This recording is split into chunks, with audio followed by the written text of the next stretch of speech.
Hoje a gente vai ter duas apresentações, como sempre.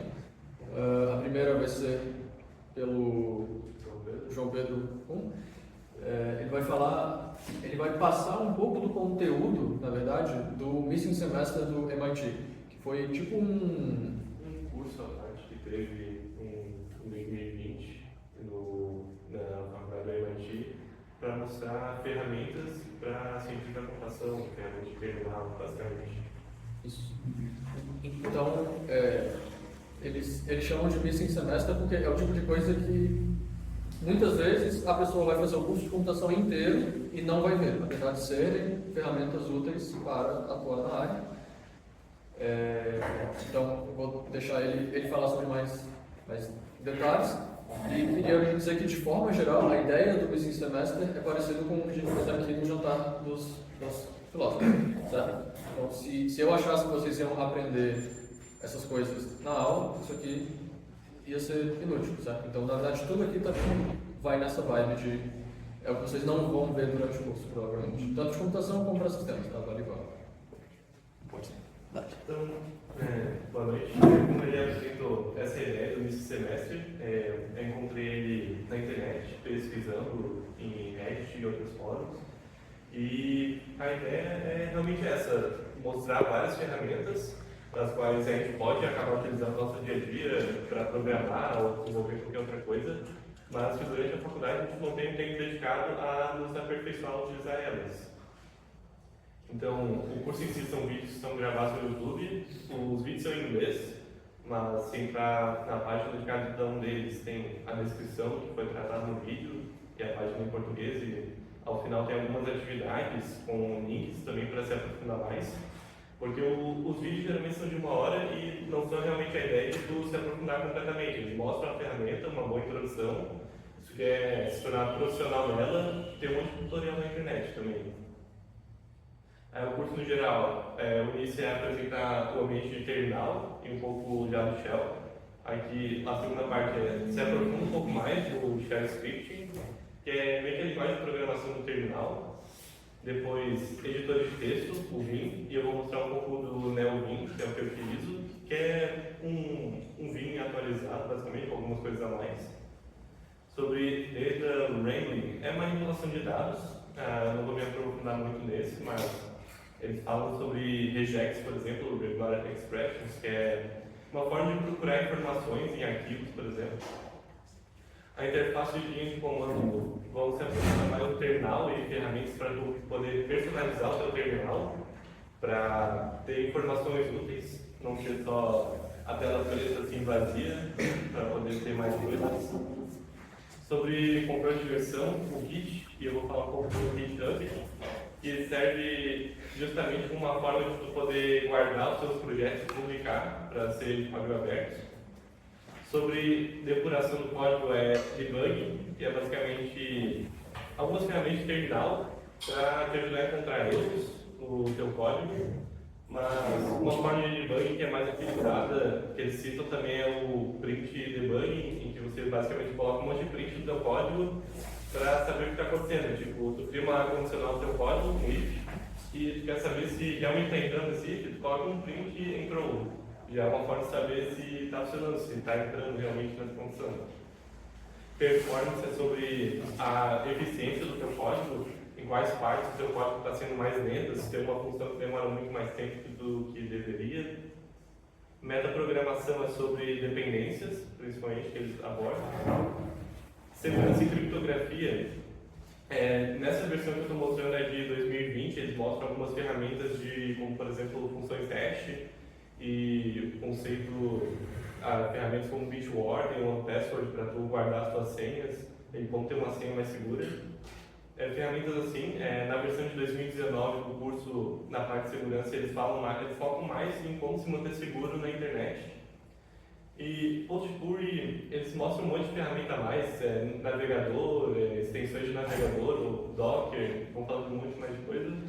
Perguntas e respostas é o que os alunos tiveram de perguntas.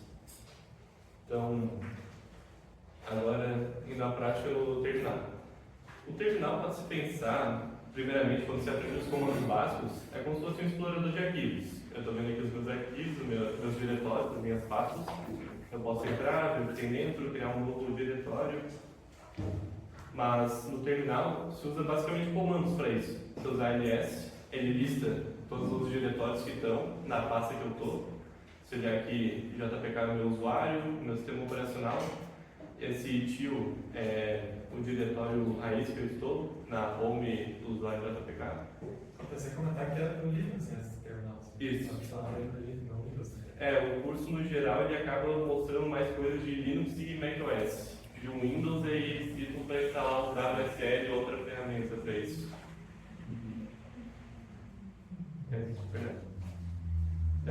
Assim como visualmente eu posso entrar no diretório, pelo terminal seria o comando cd para trocar o diretório e o nome desse diretório. Eu não preciso digitar o nome inteiro, eu posso apertar Tab e ele já completa. E agora eu estou dentro do diretório de apresentação. No jeito ls. Para mim criar um arquivo, posso usar o comando touch e posso criar um arquivo que se chama me. Se der ls de novo, tem aqui o arquivo me. Visualmente, está aqui o arquivo. No momento ele está vazio, mas eu posso colocar alguma informação nele. O echo é como se fosse um print, então echo oi, eu posso colocar esse oi dentro do arquivo me.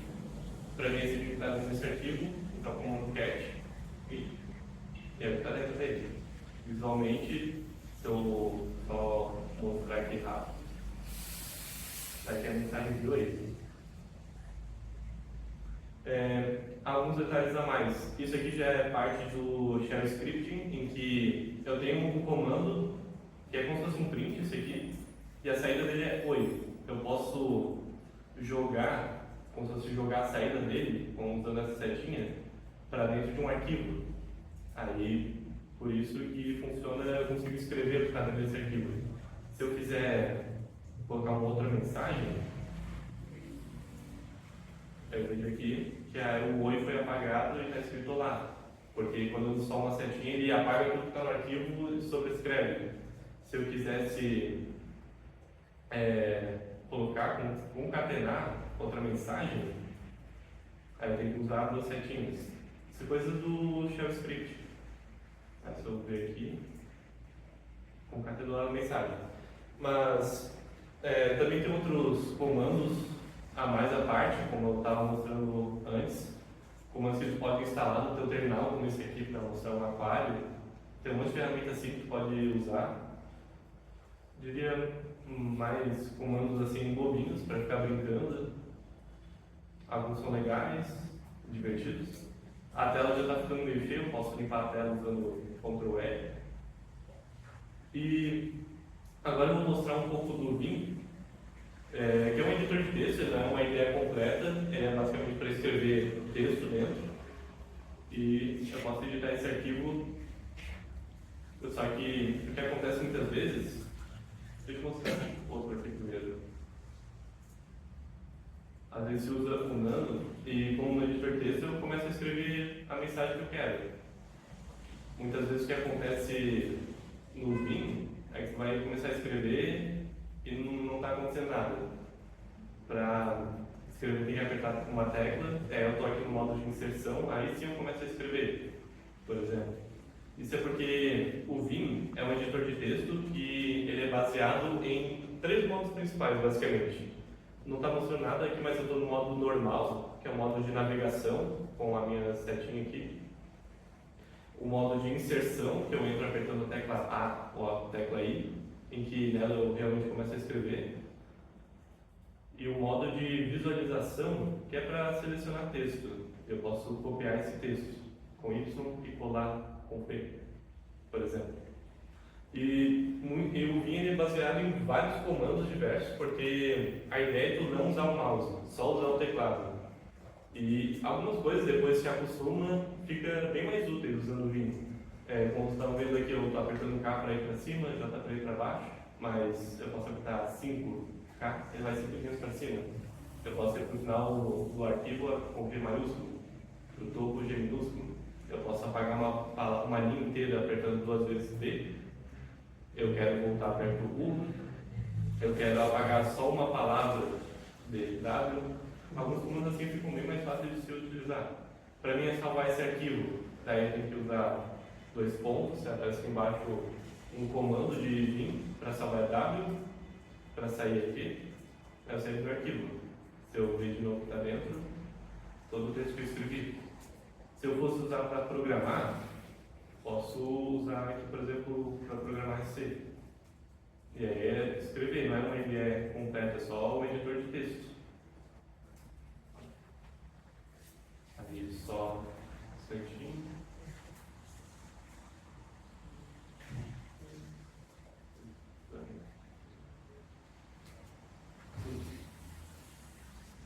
Dado para salvar aqui, para sair. Eu posso compilar com o VCC. Aí eu vou ter que ter um erro, porque não existe print. Posso voltar e editar também. E para o final da palavra.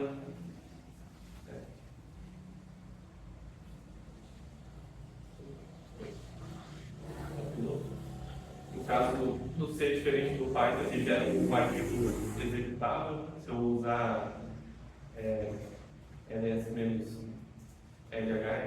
que é ls para listar, eu posso passar outros parâmetros para mostrar mais informações. Eu consigo ver aqui o arquivo a.out, esse x aqui marca que é um arquivo executável. Então eu consigo executar usando aqui o bash. O bash é um interpretador de JavaScript. Geralmente eu uso o outro, que é o ZSH, que geralmente ele é mais usado para customizar, e já estão vendo que tem coisa colorida a mais que eu personalizei. E do mesmo jeito, tem os mesmos comandos, aqui já está vídeo, eu posso entrar na apresentação. E isso é uma visão rápida do terminal. Agora, a próxima parte seria falar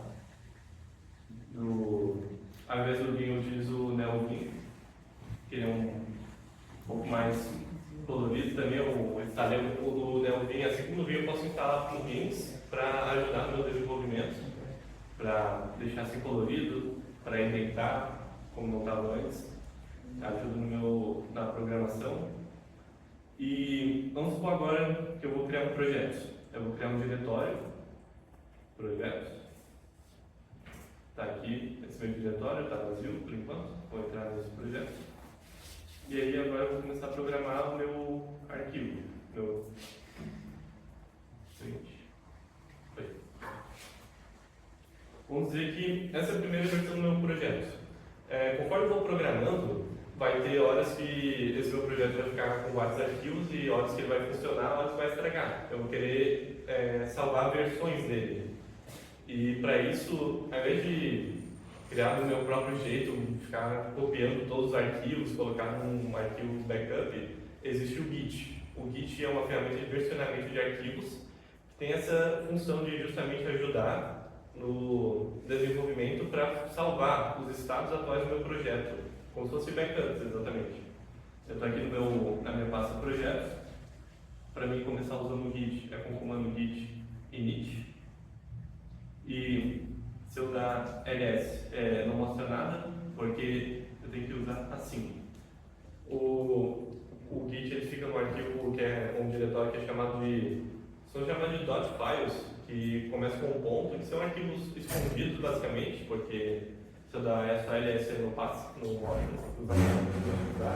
Esse menos significa para mostrar tudo que está aqui dentro, por isso está aqui mostrando o ponto git.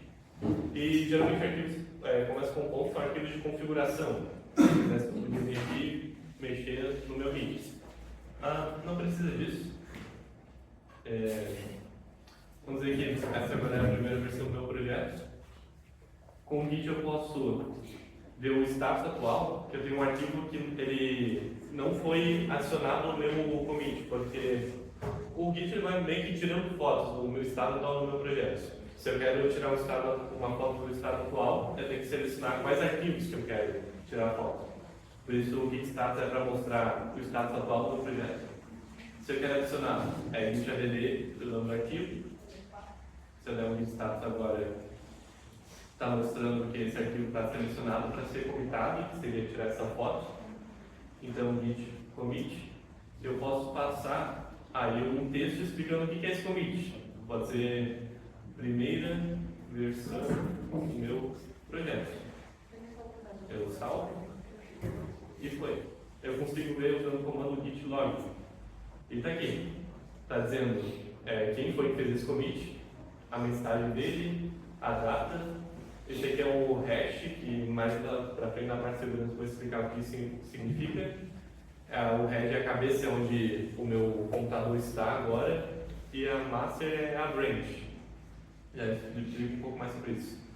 E é isso, eu posso criar um novo arquivo, por exemplo, da lib.py, outro arquivo do meu projeto.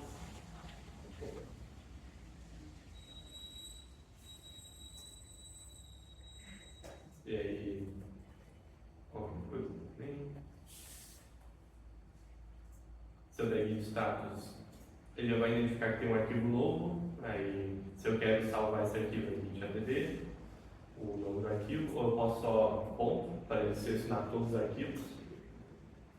Aí, se eu der git status de novo, é sempre bom para visualizar o que está acontecendo. Tem esse arquivo que está adicionado no stage, que é o termo correto, né? Quando eu seleciono os arquivos que eu quero fazer o commit, eu coloco eles no stage. Aí, para finalmente fazer o commit, commit, eu posso passar a mensagem aqui direto. Esse MSN é para passar a mensagem que eu quero. Seria adicionando no lib. Foi? Se eu der um git log para ver o que está acontecendo, mostrou aqui. Esse aqui é a minha primeira versão, meu primeiro commit. Esse aqui é o meu segundo commit. Agora, uma coisa legal a mais do Git é que eu posso criar bifurcações. Pensa como se isso aqui fosse uma máquina do tempo, em que esse aqui é a foto da primeira versão, a foto da segunda versão. Eu posso fazer bifurcações com o comando git branch.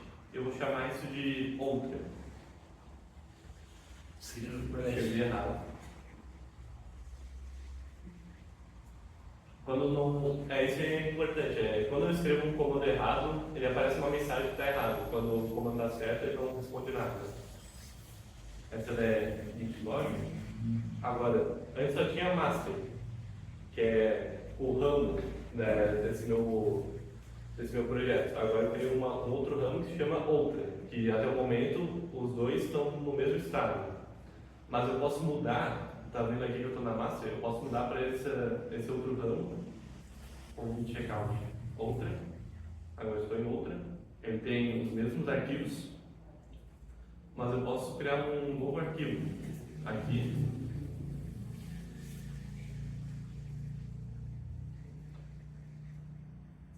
E do mesmo jeito, eu posso ver o status atual, eu posso adicionar esse arquivo e fazer um commit. Se eu usar git log, ele vai mostrar aqui. Agora a branch eu amo outra está aqui na frente, enquanto o master está aqui atrás. Só usar aqui alguns parâmetros a mais para esse git log para mostrar mais informação. Assim fica um pouco mais bonitinho. Vejo que nesse ramo outra tem o arquivo oi. Eu posso voltar para o anterior com o git checkout, que era antes master. Agora estou na master. No ls. Não existe mais esse arquivo oi, porque ele foi criado em outro ramo. Como se fosse, pode-se pensar que é bastante usado sistema como se o git fosse uma máquina do tempo. Dá para ver o meu head, eu estou agora na master. E estando aqui na master, eu posso criar um outro arquivo também.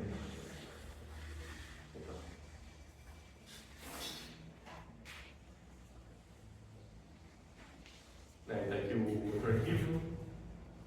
Posso também do mesmo jeito adicionar, fazendo commit.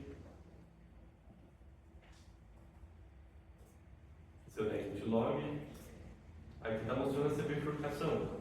Tem a minha ramificação master, que está com esse commit, enquanto a minha oi está um commit atrás, com essa verificação mesmo que eu já estava falando. Eu posso criar quantos ramos eu quiser, cada um com partes diferentes do meu projeto, versões diferentes. E a ideia, no geral, é... Quando eu mostrar um pouco mais do GitHub, vai fazer um pouco mais sentido porque que usa essas branches, mas eu posso fazer um merge, que é juntar de volta essas bifurcações. Eu quero juntar um merge com a master com outra. Também eu decidi colocar uma mensagem, merge branch com master. E ele fez sozinho, porque... Tá aqui os exercícios que antes não tinha. Ele fez sozinho porque não tinha nenhum conflito. Eu estava só criando arquivos, mas eu posso vir aqui na main e modificar o meu projeto, adicionar mais coisas, por exemplo. E isso aqui é coisa do Melvin, está mostrando que eu escrevi uma coisa errada, está mostrando que isso aqui é uma modificação do que tinha antes. Posso vir aqui também e corrigir. Poderia também fazer um commit, adicionar e commit. O ideal dessas mensagens é que elas sejam explicativas de cada modificação que eu estou fazendo no meu projeto, não coisas assim abstratas, senão fica confuso o que eu estou fazendo. Aí, log. Aqui foi quando eu fiz o merge. Então, merge, branch outro com master, juntou as duas bifurcações, aqui é a nova commit que eu fiz. E o mais legal é que isso aqui está salvo no meu computador, mas eu posso publicar num site que um dos mais usados é o GitHub, onde é justamente para salvar os seus projetos e conectar com outras pessoas, contribuir com projetos de outras pessoas. E esse é um dos motivos porque tem as branches, ou acessamos, porque o ramo principal que a pessoa está trabalhando, eu posso ir no projeto dessa pessoa, eu posso criar a minha versão do projeto dela, copiar o código dela. E aqui eu posso, para mim publicar, seria vir nos meus repositórios, criar uma conta, vir nos meus repositórios, o nome do projeto, uma descrição do meu projeto, e aí posso deixar ele público, privado. Adicionar um README é um arquivo que é usado, como o próprio nome diz, layered, para explicar sobre o seu projeto. Esse .md é um tipo de arquivo de texto em que eu posso... tem alguns caracteres especiais, tipo, quando eu coloco um hashtag para ser um título, que a minha explicação pro meu projeto. É um arquivo de marcação, que eu posso fazer essas coisas. Só uma mensagem mesmo para explicar o que é o meu projeto. Aí eu vou deixar isso aqui desabilitado, porque eu acabei de criar um README. O git ignore seria para ignorar alguns arquivos que eu não quero mexer. E uma licença também, porque há muitas vezes licenças em relação a código aberto. Quando eu publico no GitHub, o meu código fica aberto para qualquer pessoa poder ver. Ou, se eu quiser deixar escondido, eu seleciono aqui privado também. Abri o repositório. E aí faço aqui alguns comandos que eu uso para republicar desse meu repositório. Aqui ele vai explicando desde o início, eu estou criando um repositório. Como eu acabei de criar aqui com vocês, eu posso usar esse passo aqui abaixo. E é só copiar e colar esses comandos, basicamente. Aí para colar é Ctrl+Shift+V no terminal. Enter. Isso aqui é porque quando eu começo no Git, ele cria a primeira ramificação que se chama master. No GitHub você vai trocar esse nome de master para assim. E aqui para publicar é esse último commit. Esse é o último comando, git push, -u. Aqui está pedindo uma senha, porque é uma das formas de segurança para identificar o teu computador para poder publicar aqui. Eu estou usando umas chaves SSH para isso. Esse tempo é um negócio, uma configuração que eu deixei mesmo para mostrar a cada comando que eu faço, ele mostra o tempo. Isso não tem padrão nos terminais. Entendi. Legal esse. Eu tenho que lembrar de executar. Isso. E aqui eu fiz o push. Se eu recarregar a página, já está aqui o meu projeto. O README não está aparecendo porque eu esqueci de fazer o commit. Se eu olhar no status, Tá aqui, eu não esqueci.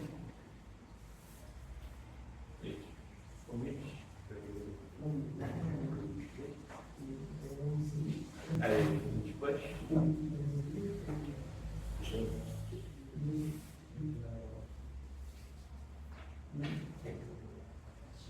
botar aqui. Tá aqui o README. É basicamente isso, tá aqui o meu projeto. Eu posso, qualquer pessoa pode vir aqui e ler os arquivos que estão aqui dentro. Qualquer pessoa pode vir aqui e baixar esse projeto, simplesmente aqui copiar e daí para colar esse link, aí vai baixar o projeto do próprio computador para poder editar. Qualquer um pode ver o meu projeto e publicar uma issue, um problema que teve, ou um pull request, uma solicitação para melhorar o meu projeto, para modificar.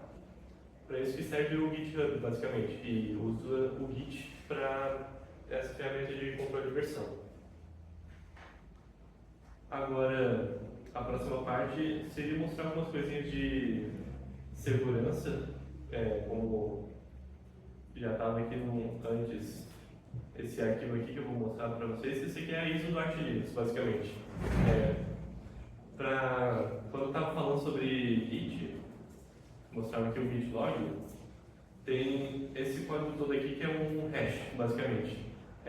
Porque o hash é uma função que é usada para segurança, em que ele aceita qualquer valor como entrada e transforma num código, como esse, por exemplo, de um tamanho fixo.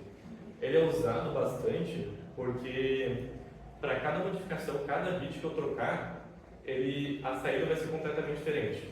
O Git usa isso porque ele não vai salvando literalmente uma cópia inteira do seu projeto. Ele salva a partir do estado atual para o próximo commit, ele salva o que trocou, o que mudou desse primeiro commit para o próximo. Isso é mais eficiente, ocupa menos memória do que salvar uma cópia inteira do projeto. Ele vai salvando por mudanças. E daí, se eu, por exemplo, fizer comando char sum de um arquivo. Deixa eu voltar aqui antes. Deixa eu criar um arquivo.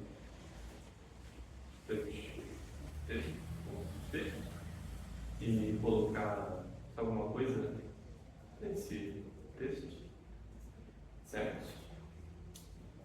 Olha aqui, olha. Eu posso fazer o char.sum, que é uma função hash, nesse arquivo texto. Ele pegou literalmente os bits dessa palavra oi, eu posso ver os bits usando esse comando. A partir desses bits, esse código hexadecimal, ele produziu esse hash.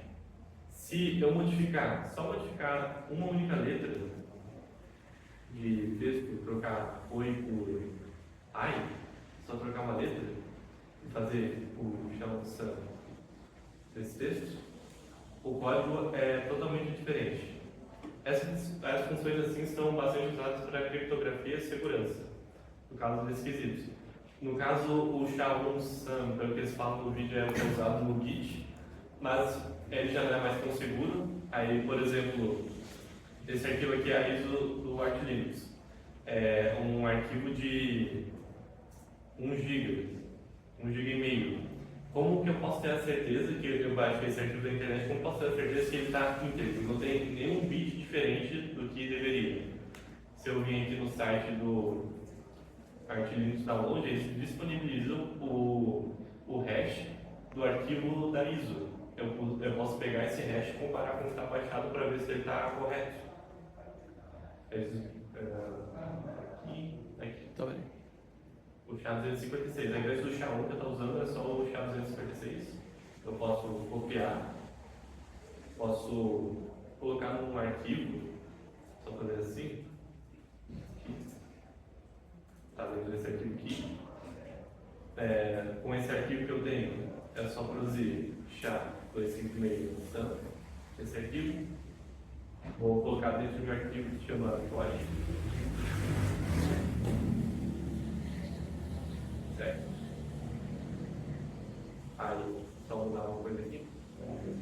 E no final ele coloca esse texto. Porque eu posso visualmente comparar, eu posso fazer assim, né? Para comparar os dois. olhando assim, eles parecem iguais, mas fica um pouco mais fácil usar esse comando para comparar os dois arquivos.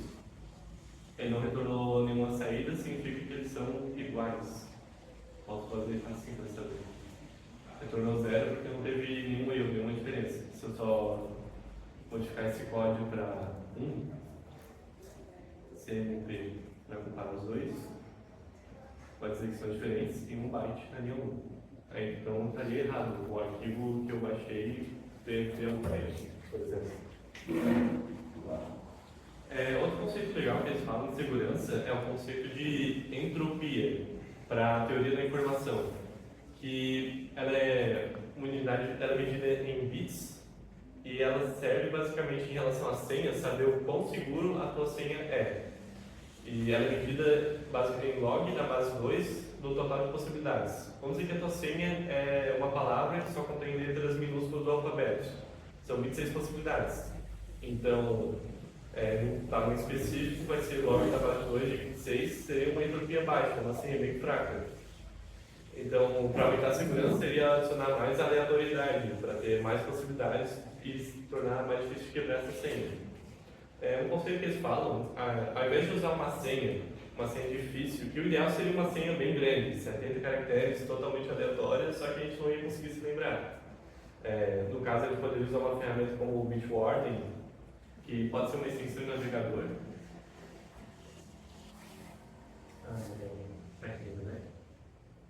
Que ele salva as senhas, ele pode criar essas senhas aleatórias e salvar a tua senha, só precisa se lembrar da senha mestra para entrar nele.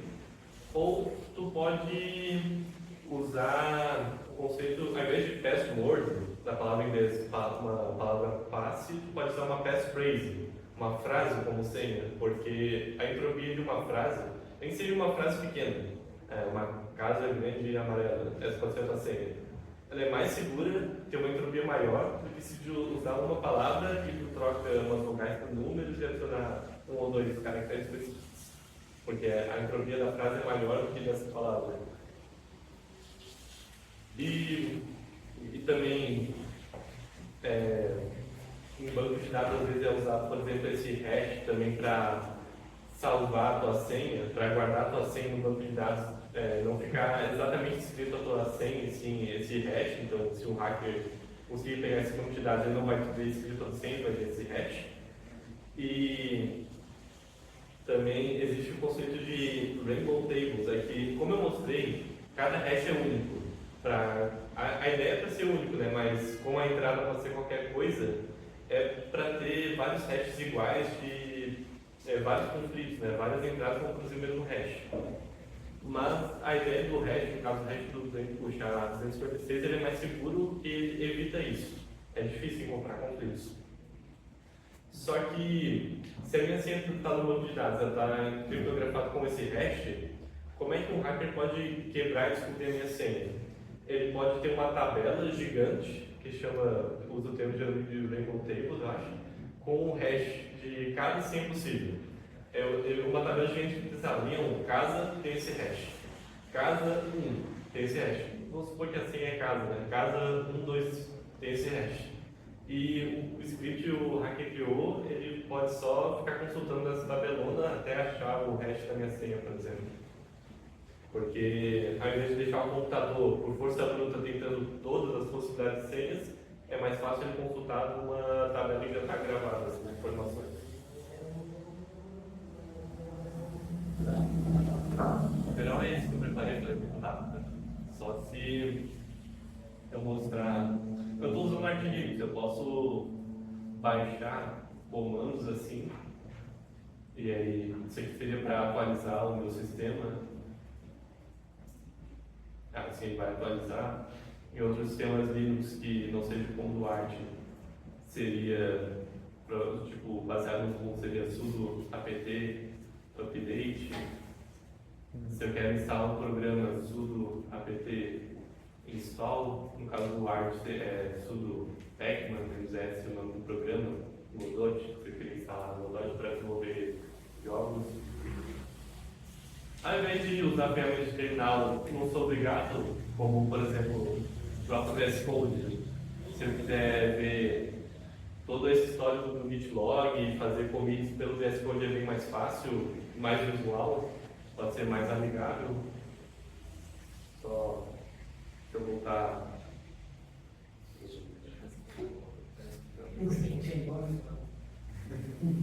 Toda vez que ela terminar, aparece um Pokémon.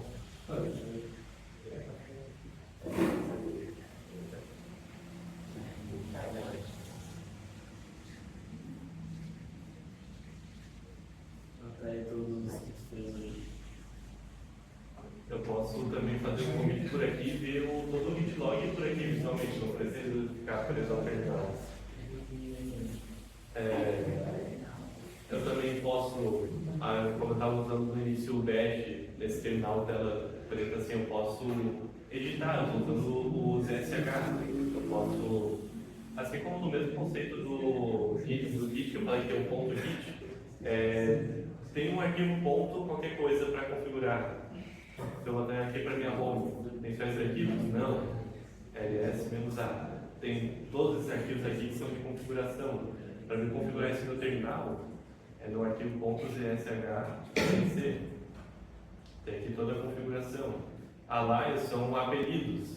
Por exemplo, ao invés de apertar, como eu estava usando no início, Ctrl L para limpar a tela, tem o comando clear, que faz a mesma coisa, limpa a tela. Mas às vezes dá preguiça de ficar o tempo todo escrevendo clear. Então eu só criei esse alias, que ao invés de eu escrever clear, é só escrever cl, que ele interpreta como se fosse o mesmo comando. Ao invés de exit, que é para fechar o terminal, é só apertar aqui, ele já fecha o terminal. Ao invés de escrever Python 3, para executar um arquivo Python, só py ou Python. Por exemplo, eu posso criar esses alias, esses apelidos. Assim como o Vim, que na verdade ele, quando você instala ele começa a usar, ele não é assim, ele é um pouco mais feio. Esse MV é um comando, é um pouco engraçado, MV é um comando para mover arquivos. Eu posso mover esse arquivo para dentro de apresentação. Mas se eu faço MV, o arquivo, e dou um outro nome, ele renomeia esse arquivo. E se eu mostrar para vocês agora, quando você instala o Vim é assim, essa tela preta é um pouco mais feio. Se eu quiser editar o Vim é dentro desse arquivo .vim.exe, ele deve ficar dentro da pasta home, da pasta do usuário, dentro de home.pk, que é o meu usuário, o usuário de vocês. Deixa eu só renomear de volta, Vim para .exe. Aí pronto, é só esse arquivo, mexer nesse arquivo .vim.exe que ele já configura. Depois que tem outro arquivo, agora aparecem os números aqui. A diferença do NeoVim para o Vim, pode ser que o NeoVim, 99% dele é igual ao Vim. Já sei, era vídeo do Edinho, né? Ele veio mostrar o vídeo com um cara e realmente o O Pedro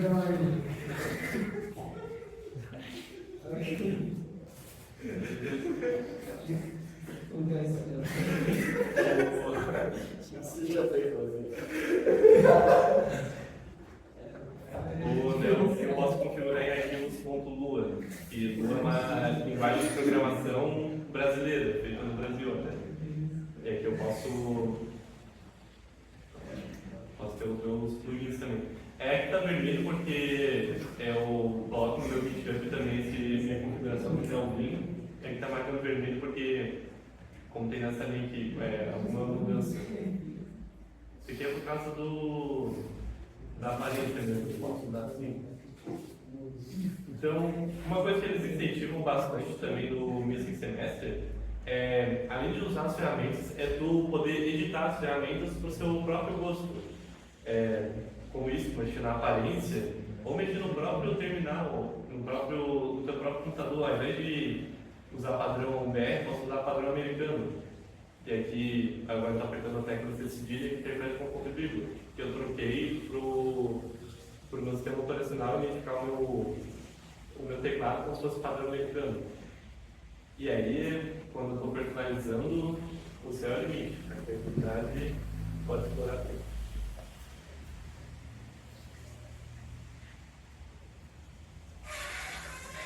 Boa. Boa.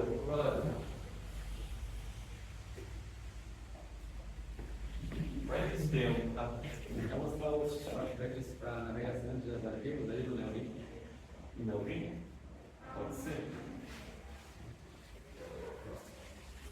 Como assim exatamente? Por exemplo, com um arquivo, usando um arquivo, eu quero trocar para outro. Ah, tá, usando, por exemplo, esse eu estou aprendendo também, mas eu posso trocar entre arquivos, assim, por exemplo, tu diz. É porque o NeoVim, assim como o Vim, quando eu instalo, é uma tela preta, meio feia. Para me configurar, eu baixei esse aqui, o NVChat, que ele já vem com um monte de configuração pronta. Então, isso que eu estou utilizando é do próprio NVChat. Para instalar. Eu acho que o navegador de arquivos não vem no NVim puro, né? Só no NVim. Acho que instalar, eu uso o Fuzzy Finder. Eu uso o LazyVim. Eu só antes de começar a usar o navegador de arquivos depois que eu baixei o LazyVim. Também, justamente isso para personalizar mais, é ter que ficar baixando plugins. Isso. Mais alguma dúvida, pessoal? Eu pensei em comentar que eu fiz exercício aqui, desse, né? Que eu fiz uma proposta de alterações ali no repositório. Se você queria. Quiser dar uma olhada. Boa. Não, ainda me engano. Tá aqui, ó. Ele foi no meu site, no meu repositório GitHub e fez aqui uma alteração. Posso ver aqui o que ele sugeriu. Eu posso aceitar. Daí, se tu aceitar, tu aceita que ele faça uma alteração que vai ficar no Git dele ou isso vai alterar? Vai alterar no meu Git. Só que é bom antes de aceitar, dá uma olhada em file change. Files change, que já aparece aqui. Sim. No caso, vai mudar no remote, né? Vai mudar no chat. No teu computador só vai mudar quando tu puxar o Isso. remote. Esse aqui é o meu remoto, tá no servidor do GitHub. No meu computador local, não vai mudar, só vai mudar quando eu baixar no meu remoto. É o processo inverso do push. Eu tava.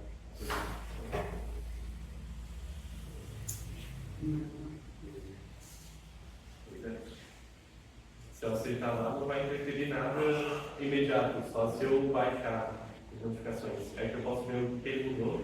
Porque ele pode acessar, baixar e criar a própria versão. E se ele quiser, ele pode publicar essa alteração para o meu projeto. Aí, todas as informações dá para ver. Eu peguei o tipo de que ele fez. Não, é ali em files change, né? Tava ali, da esquerda era a tua versão original, na direita era considerada, né? Aqui. Change.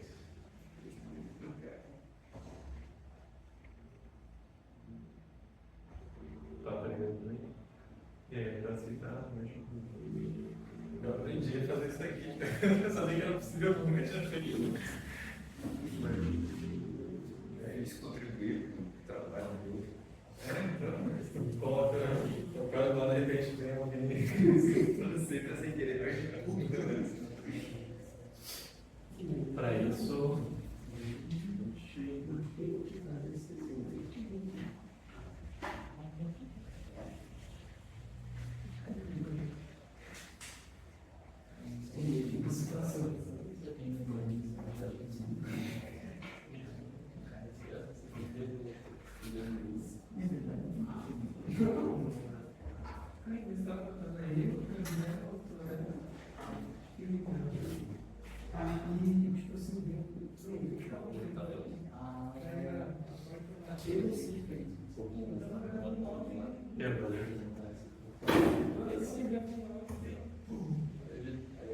Era o que eu estou fazendo.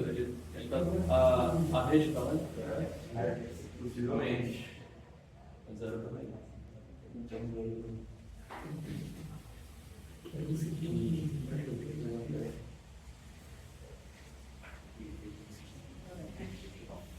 tem um comando para mim, justamente como se fosse mandar uma mensagem de oi, aí tipo o servidor da luz, aí que é a resposta que está recebendo.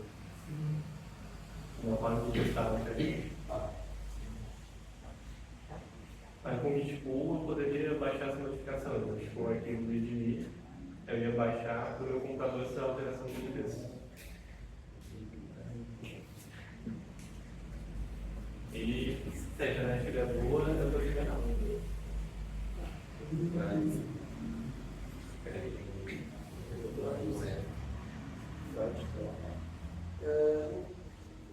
Uma dúvida que veio antes, né, é que alguém comentou, tipo, pô, esse é o terminal do Linux, né? Então, o que disso aí vale para o Windows também? Na verdade, mais do que você esperaria, talvez, tá? Então, especialmente hoje, com o Windows um pouquinho mais moderno, a partir do 7, do 10, eu acho, o CMD do Windows, aquele terminal clássico, ele não funciona exatamente desse jeito, ele é bem mais limitado. Mas o Windows tem o PowerShell e muitos desses comandos funcionam lá igual, do mesmo jeito. Então, um ls no PowerShell lista todos os arquivos.